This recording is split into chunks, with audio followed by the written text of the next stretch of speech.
sustainable development. UNEP integrates green sustainability into social and economic development strategies. It supports the United Nations Sustainable Development Goals. Now, we know what UNEP is, so why don't we look into the UNEP's activity? One of the successful UNEP's projects is Clean Seas campaign. Every year, about 11 million tons of plastic enter the ocean. It is a huge problem because they destroy marine life habitat and ecosystems. So, UNEP ran a campaign for clean seas to prevent the plastic pollution. They made people reduce the use of single-use plastics all over the world. We are still in these situations as we use paper straw in Starbucks. As a result, this campaign decrease plastic consumption and improve marine life habitat. So far, we have learned about the role and importance of environmental IGO. Let's move on to the next step, the security IGO presented by Wonsu. Hello, I'm Henny. From now on, I'm going to talk about the role and importance of educational IGO. Let's take a look at the visual material. This chart represents a global education gap by per capita GDP. The dark blue means a high GDP and the light blue means a low GDP. The higher the GDP, the higher the average years of schooling and gross enrollment ratio of the country. And the lower the GDP, the lower the average years of schooling and gross enrollment ratio of the country. This graph shows that the education gap between countries is a serious problem around the world. Then what should educational IGOs work?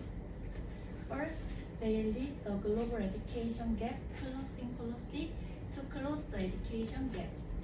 Second, they publish data analysis and training reports for education for all. Third, they operate educational program and campaign for child.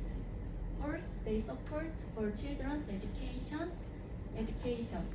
Last, they give financial support to bridge the education gap. Now I will move on to the next point. Have you ever heard about the UNESCO? It is one of the IGOs. UNESCO is the United Nations Educational, Scientific and Cultural Organization established on November 16, 1945. It established to promote world peace and human development by promoting international cooperation in the field of education, science, and culture. Now I'm going to talk about the UNESCO's key roles. First, it guarantees equality of educational opportunities to realize education for all. Second, it improves the equality of education for everyone. Third, it provides education linked to sustainable development. Fourth, it builds a global education network for everyone. Last, it supports professional research and policies. UNESCO strives to close the education gap and realize education for all. Then what is the main activity actually conducted by UNESCO? Now let's learn about the TISA, which is an example of UNESCO's activities. TISA is the initiative on teacher training in sub-Saharan Africa. Malawi had an absolute lack of elementary school teachers compared to the number of students, and there were mostly untrained teachers. To solve this problem, TISA increased the number of teachers with the introduction of short-term intensive teacher training program, and they also developed and applied of new practice-oriented curriculum. As a result, the number of teachers trained for 3 years has increased by 25%, and student-teachers ratio decreased from 80:1 to 60:1. So far, we've learned about the role and importance of educational IGO. Now, let's move on to the next step, summary by Sewa. Thank you for listening my presentation. It's nice to see you again. Okay, I will summarize the key points of our presentation. First, we'll look at the economy parts. Okay, they make trade easier between countries and support countries during financial crises. And they also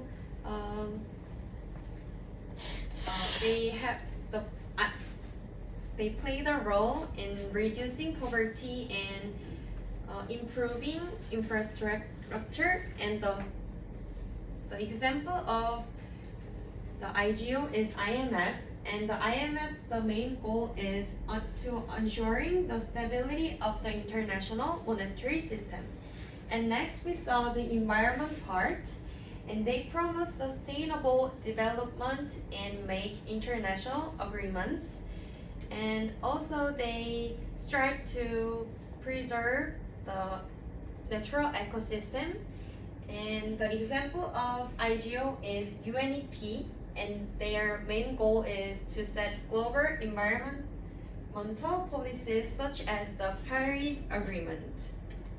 And third, we look at the security part, and they strengthen regional and international security, and also they make cooperation for the common good. And the example of the IGO is NATO, and they are countering emerging threats. And finally, we saw the education part, and they lead the global education gap closing policy and operate educational program and campaign. And the example of IGO is UNESCO, and UNESCO is responsible for ensuring the equality of education opportunities and improving the quality of education. And I will explain the IGO's prospects, dividing into positive and negative part. The IGO's positive prospects include collective defense and strengthen the need. The IGO will become even more important because problems that are difficult for countries to solve alone, such as the increasingly severe climate crises and refugee issues, intensify. In addition, IGO role in creating and setting rules internationally to address new topics such as international AI and cybersecurity is likely to become increasingly important. And on the other hand, IGO increases conflict between member states, and that conflict can slow and make inefficient decisions. And it also has financial problem. The operation of the IGO creates instability because it relies on the financial contribution of the member states.